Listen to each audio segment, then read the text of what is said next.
Dimitri here. Just wanted to bounce on the comment that's been made by Wasid on my post about the heritage of the education, the baggage we receive from our parents, and how that impacts us into addictions and pornography. So the biggest discovery for me as I healed myself from my addiction to pornography was to realize that pornography contains all the repression that exists in humanity. Everything that's ever been repressed and that's bad, morally qualified as bad, by authority or parent figures is in pornography.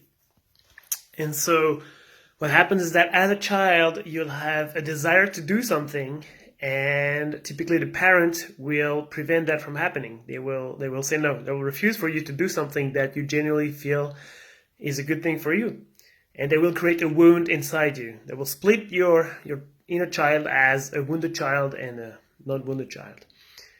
And then you will carry the wound for the rest of your life. As you grow up, you internalize your parents' beliefs and moral principles, and so you also internalize the taboo that they have created. And so you carry that taboo inside you.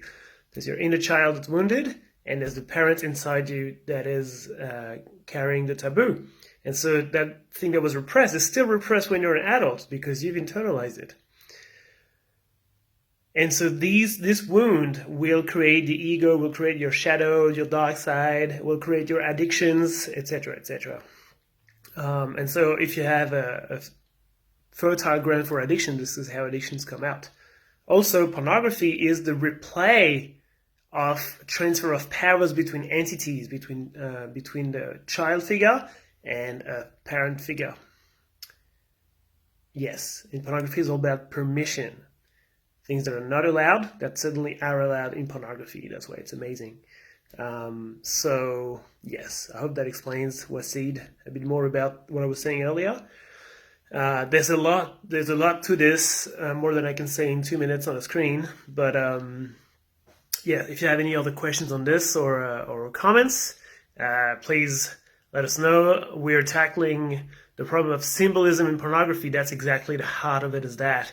But it is declined in so many various ways for everybody, and it is so interesting. The vocabulary of pornography, the imagery that we use, and how they relate to our wound is so interesting. And my project, I'll just announce that to reply to the poll I was doing earlier. My project is to be able to map behavior and wounds with pornographic behavior. So whatever content we consume is associated to our wound. So I would like to be able to create a map of how to, from the content people consume, go directly to the wound. And this way we'll have a highway or a very immediate way to heal people from their core wound through pornography. It's slightly crazy, it's quite ambitious, but it is definitely operational as a way of doing it. So that's my ambition. Questions, comments? Let us know, guys. I'm interested. I want to know more.